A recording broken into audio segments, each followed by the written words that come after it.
How's it going, guys? This is Brian Cooper over here at Ken Wilson Ford in Canton, North Carolina. Today I'm pretty excited. I'm actually going to be showing you my first video on a Ford Mustang since my time being here. And I'm really excited to kind of spend some time with this car. I've kind of driven around a little bit today. Now you're probably thinking I'm probably going to show you like a GT500. That would be awesome. I'm not. Well, maybe a GT350. That would be an awesome runner-up to the 500. No, not going to be doing that either. Okay, well, there's a lot going on with the GT Premium. I mean, that's kind of cool. It's got a, full digital dash. It's got all kinds of track modes and stuff like that. No, that's not the car I'm going to be spending some time with today. I have actually chosen for my first video to spend some time with the absolute base model 2.3 liter EcoBoost 6-speed transmission, no added features, nothing. And the reason why I wanted to do this is because I think that there is a lot to be said about the 2.3 liter EcoBoost engine, regardless of what vehicle it's in. But I think when you put it in the Mustang and you implement it the way that Ford has been doing, especially with the recent 2019 and 2020 updates on these cars, I think it's a very serious contender. I think it's probably one of the best values of what you can buy for the money, best bang for the buck as far as performance goes. I think the economy is actually pretty good. I think the styling is awesome. Obviously, you've got a complete parts bin of accessories that's available for these things, and they're kind of the underdog. And naturally, I tend to like things that are a little bit understated, or maybe just have that little bit of, lack of an edge to them. And this is the reason why I wanted to choose this. I think if you're in the market for any kind of 4-cylinder or even a 6-cylinder sports car like a Challenger V6, this is going to be way better. Even a Charger V6 and V8, this has better 0-60 times than a lot of those cars. Even some of the more import-minded people like a BRZ or an FRS, you're going to be kind of in the market for this also, as if you're looking for a combination of handling as well as performance. The 2.3 is definitely one I would recommend. You've got really good performance numbers out of this. So let's just go ahead and start with a little bit of walk around this car, and I'll kind of show you the highlights of this, and we'll go into some stuff that I was shocked about that you'll get on the interior of this car as well. So let's get started. All right, so this one is a 2019, not a 2020, but this is a brand new 2019 Ford Mustang. Obviously, as we talked about, this is the 2.3 EcoBoost, and this is just about as base model gets for the new Ford Mustang. The only thing that this car has that is any kind of added feature or additional cost would be the fact that this car is a ruby red color, which is not one of these standard colors. So I think that's like a $500 or $600 paint upgrade on this. But that would be the only added feature. There's nothing, no added tech or anything to this. And to kind of make this point, here is the actual window sticker for this car. So you can see right there, 2019 EcoBoost Coupe. You can see a 6-speed manual, which is the standard transmission. That is the base model transmission on this. And you can see here, $400 actually for that ruby red metallic. So that is not a standard option, but everything else on this car, you can see we have nothing else on here. This is completely blank. A lot of times these are crammed full of features, but you can see here base price of this car would be $26,395. Then you've got your $400 for the paint, and you just got your delivery charges. So this one actually books out MSRP to $27,885. Now this car, with it being a 2019, and this video is now currently being shot in, February now of 2020, there are some rebates on this car. So this car specifically can be purchased, at least from our dealership in Ken Wilson, at Ken Wilson Ford in Canton, can be purchased for about $24,000. And that is one of the reasons why I think this is an absolute steal. You've got a 6-speed manual transmission. You've got some tech features and a little bit of safety features kind of stock, outside of like old school stuff like ABS and things like that. You've got over 300 horsepower. I think it's like 310, 310 horsepower and about 340 foot-pounds of torque. So you're getting a lot of features out of a $24,000 car. And that is one of the main reasons why I wanted to showcase this today. To get into a Mustang GT, you pretty much are just going to add $10,000 on top of that. With some of the features on the GT and the GT premiums and even some of the add-ons you can add to these, you can easily get a Mustang that's beyond $50,000. Doug DeMuro actually has a really good video kind of showcasing all of the reasons why Mustangs have gotten so expensive. They are not the same Mustang they were 10 years ago. So as we kind of come around here, I know we've made a couple of passes. I just really think that ever since they came out with this generation of the Mustang, I come from a background where I did not really take Mustangs seriously. I've always been an import guy, and you know, the Mustangs always kind of had the you know, some different tropes going on with it, and the fact that they were just kind of outdated styling in some instances. Definitely outdated in the performance category when it comes to any kind of handling. You know, you could spend some money on them and make them fast on a track or make them fast in the mountains, but from the factory, that was not Ford's main endeavor. They were more about, you know, some styling cues and then, you know, just kind of V8 straight line performance. And when they came out with this body style, yes, it is a huge difference from the Challengers and even the Camaros, which kind of have a little bit more retro styling going on. But I am really happy that Ford had decided to stray away from the rest of the pack of copycats that can't be original and decided to kind of take the lines they've been working on for such a long time and modernize it. I know there was a lot of renders when this car first came out that people were comparing it to like a Honda Accord with some of the front end and rear end styling, but really those renders did not do it justice until I actually saw this car in person.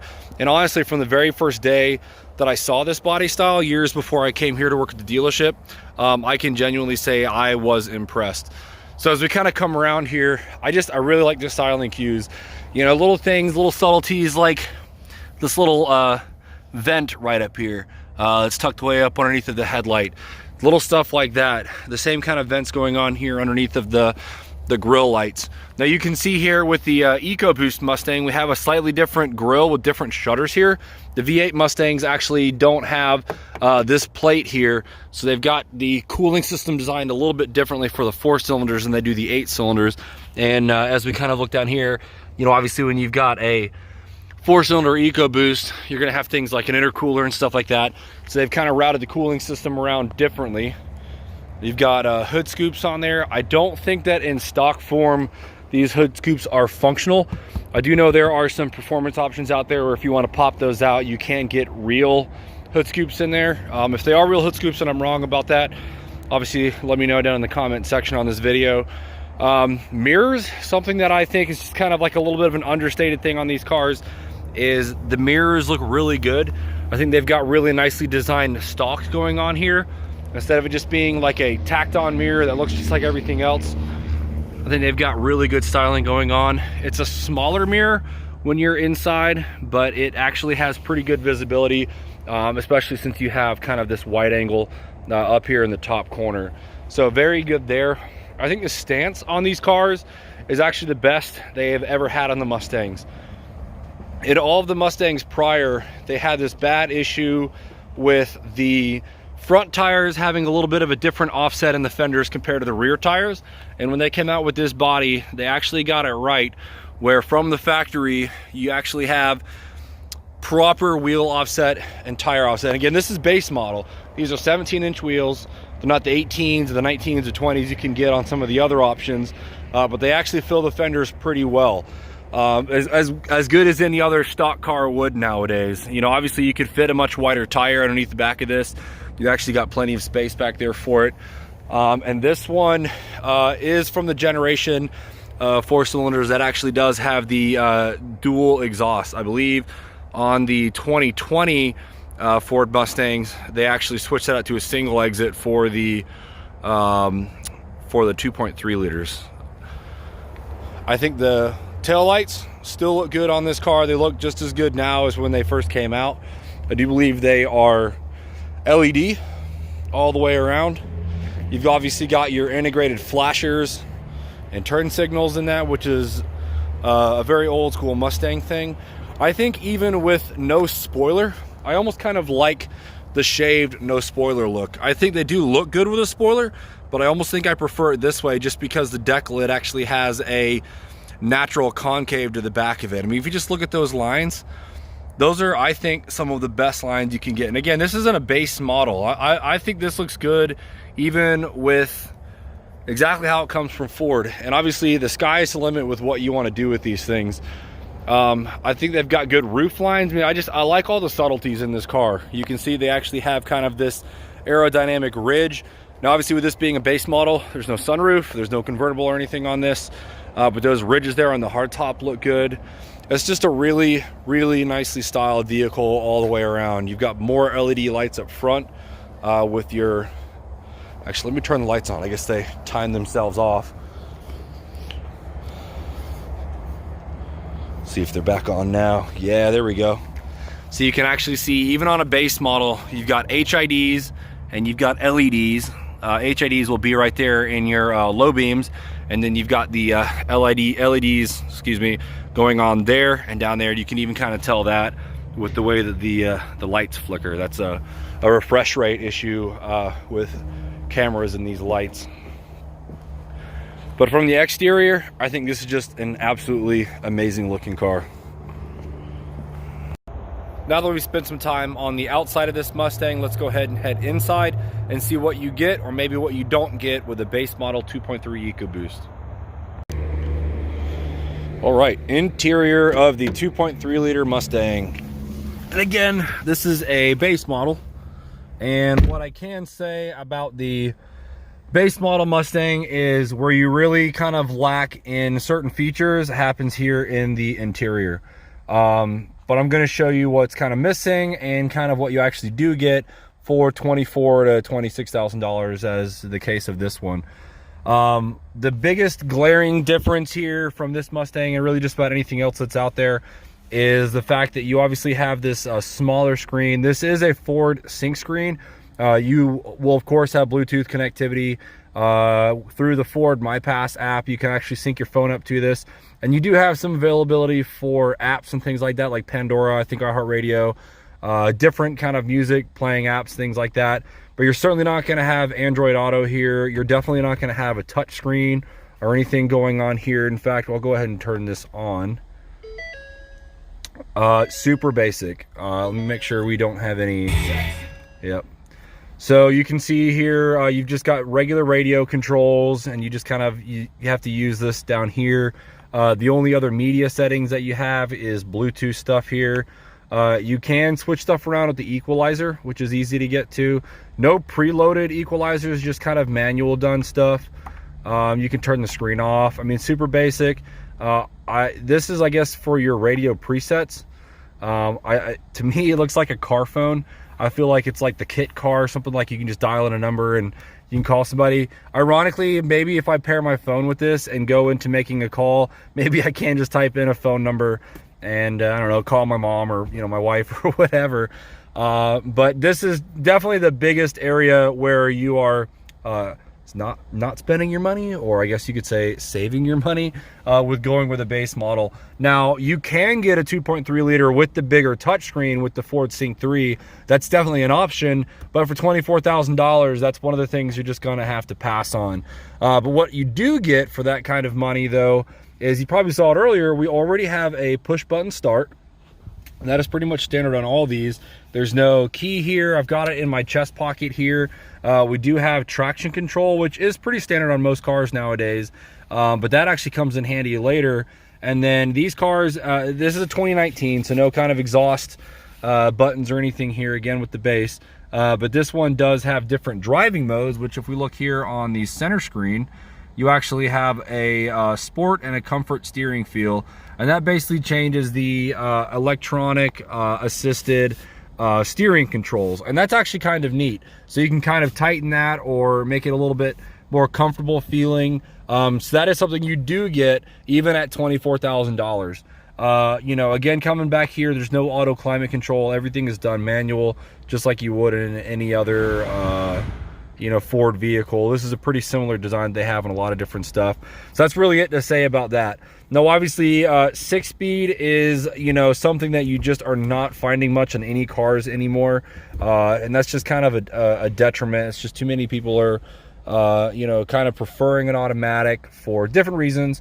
And there's actually good reasons in that as well to be, even performance. A lot of the automatic transmissions nowadays have gotten really good about longevity. The 10 speeds that you can get in the Mustangs actually hold a decent amount of power. But I am a big fan of having a 6-speed. And the reason why I think the 6-speed matters when we're looking here at this EcoBoost is when you've got stuff like a 4-cylinder with a turbo lag and, boost pressure and all that kind of stuff, I think the 6-speed is best paired with the 2.3 rather than the automatic, because you are in full control of what happens with the turbo boosting, with the acceleration, with shift points. And with these 6-speed manual transmissions, they will even rev match for you when you are downshifting. When that's something you get, again, for $24,000.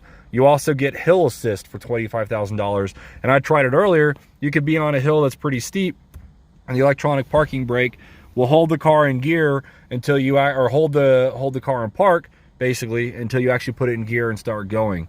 So again, that's something that you do get for $24,000. Now, looking at the rest of this interior, before I show you kind of my favorite stuff about the interior, is you do actually have all over the dashboard, you have this kind of carbon fiber wrap all over the dashboard. Again, it's not real carbon fiber. It's actually not even a wrap. It actually feels like it's kind of etched into the plastic, which actually I will give them credit for there. I thought it was maybe like a vinyl appearance thing. You've got the old school Mustang design dash here, which I still think looks good. This one, of course, is going to have cloth seats. But as far as cloth seats are concerned, I think these are great looking. You've actually got these stitched in Mustang logos, which is actually really nice. They are extremely comfortable. The bucket seats actually grab you pretty good. I'm about 6'3" and about 220 pounds, and I fit perfectly in here. You've got awesome headroom. Back seats are kind of forgettable in this car. It's, really more for like a kid's seat or small children. I don't think you're really going to be putting adults back there. I'm sure Doug DeMuro's hopped in the back, but I'm not going to be that guy today. Coming around to the steering wheel here, you do have traditional steering wheel controls here, nothing outside of the ordinary. You've got your Bluetooth controls here. You've got your controls for the center screen as well as some radio controls. You've got your cruise here. No adaptive cruise or anything crazy on here. And then you do have the rest of your like volume and track controls and everything on the left side of the steering wheel. Auto headlights is standard in this. You can see that as a feature on the stock, if you will, here. And then, you've got different things like you can adjust the brightness of the gauge cluster. All right, so what I want to really show you that you actually can get for a $24,000 Mustang is right here, actually in the center screen, which is digital. Now, what I want to show you here, and this is what was a shock to me, is I thought that this was a feature that was reserved for maybe just the higher end models or maybe the more performance ones. But even though you have the old school kind of manual, if you will, gauges here, with this screen, you've got all your different things here like you're normally used to.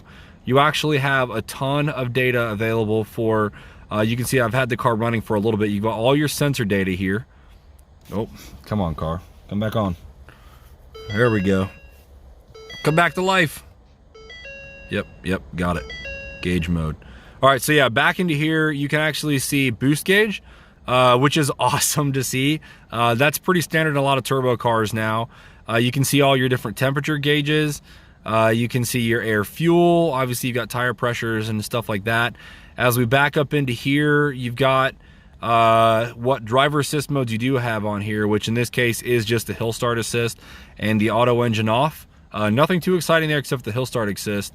You got some settings here. But the main thing I wanted to point out is this track app section. And this is where things get really interesting.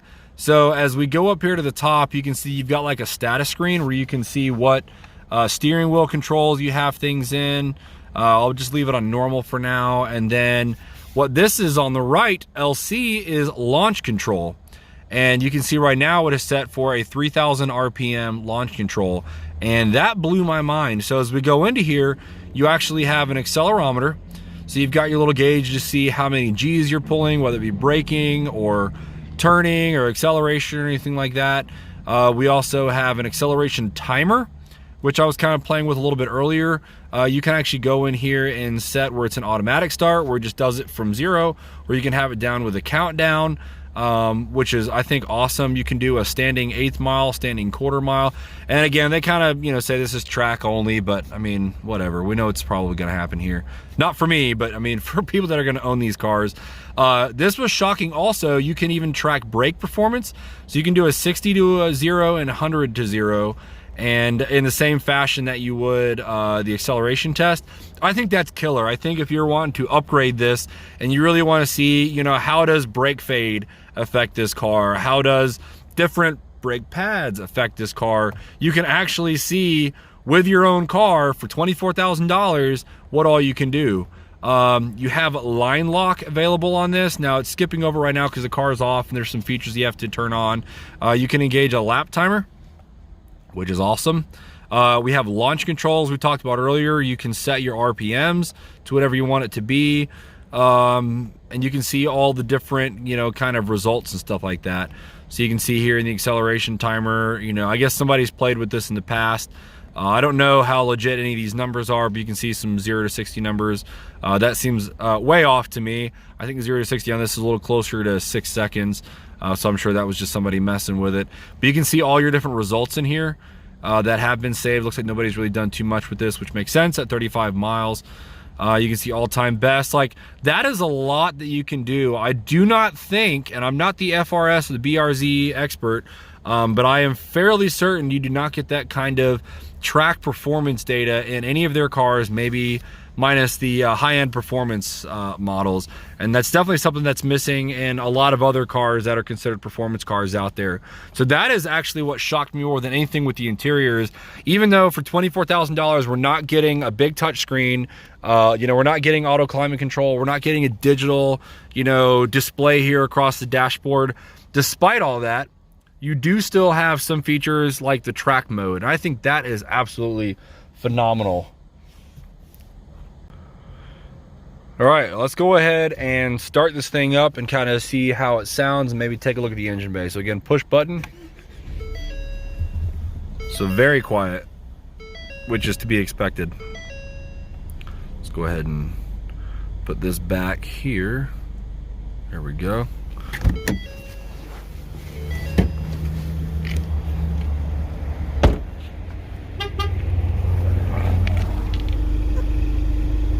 Very quiet exhaust.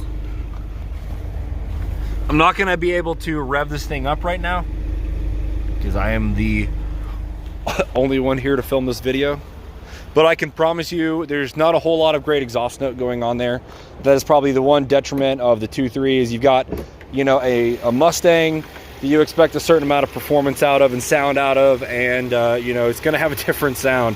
Now what you do get out of this engine bay is you actually get a little bit of turbo noise. You get a little bit of blow off noise from the factory. You can see the turbo's kind of tucked away down in there. With the right exhaust, you can actually make a good noise on this. Sounds kind of raspy, which is kind of a good sound if you ask me. For a 4-cylinder, not like Honda rasp, but like more like rally car 4-cylinder rasp. But you can see how easy this would be to work on. You could easily pop that cover off. Intake system is very easy to do. Any kind of lightweight pulleys you might want to add, it's super easy to get to. The turbo, I mean, look at that. You could have that thing off in very little time compared to a lot of other 4-cylinder turbos. This is a water-cooled turbo, so it's a very reliable system. It actually has coolant that flows from the radiator system. I've seen people just take these and modify the exhaust as well as a tune, and you've gone from 310 horsepower to 400 horsepower in relatively no time with pretty much very little money. Now there is a 2.3 liter high output, which does make closer to 350 horsepower range, but I think these actually work out well as they are. with the 2.3, even just the base model. What's fun, and again, you're not going to get this in $24,000 model, but you do have a 2.3 liter high performance option, which does give you the upgraded engine, as well as upgraded suspension and brakes and better wheels and tires. So Ford has also realized how potent the 2.3 can actually be for a lightweight kind of handling sports car, and have addressed that and even given it the same performance upgrades you can get from the factory on the GT. All right, so that's enough talk about the outside and the inside. I think we've gone in depth about that. Let's actually go ahead and drive this thing a little bit, and I'll give you kind of my driving impressions. All right, just driving this thing around the parking lot right now. And what I can say is this car is extremely easy. The clutch, especially once it's warmed up, is very easy to shift. If you actually talk about the hill assist mode, that just makes even driving a stick shift even easier than it would normally be in just about anything else. But where I think this car is extreme fun is when we just get a little bit of acceleration going out of it. So we're just gonna shift it easy into first, floor it.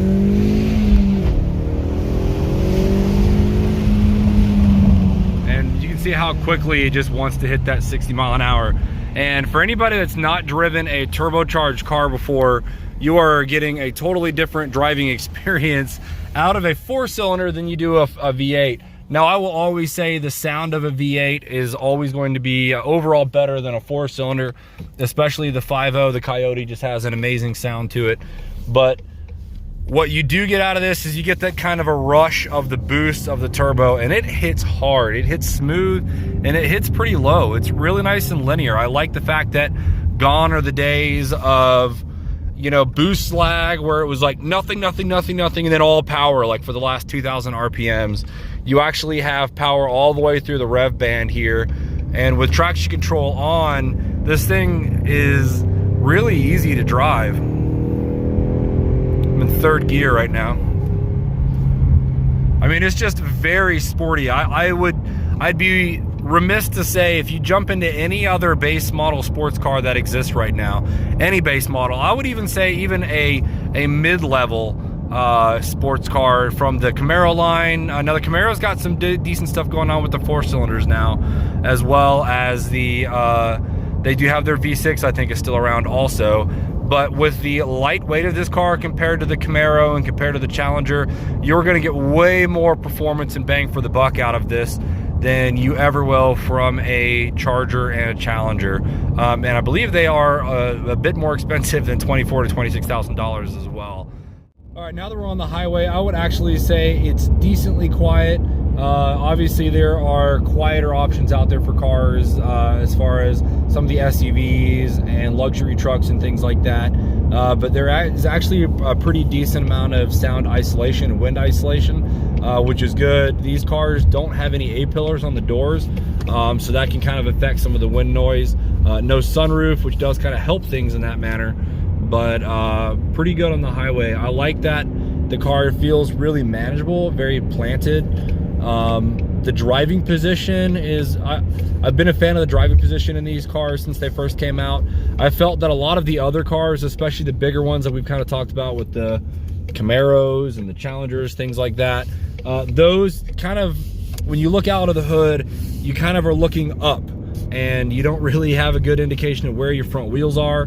So when you're doing any kind of performance driving, it's hard to really get a feel for where the car is unless you've been driving it for a long time. But with the Mustang, I like that the hood kind of slopes away from you here, and you've got the kind of the hood lines that kind of point you in the right direction, and it's very easy to understand what's going on. Now, I don't really have a way right now to go take this on any good mountain roads. I value my job way too much than to do that. But what I can say is just kind of driving it on the interstate and kind of going on the on-ramps and things like that. I do like the way this car handles, even in stock form.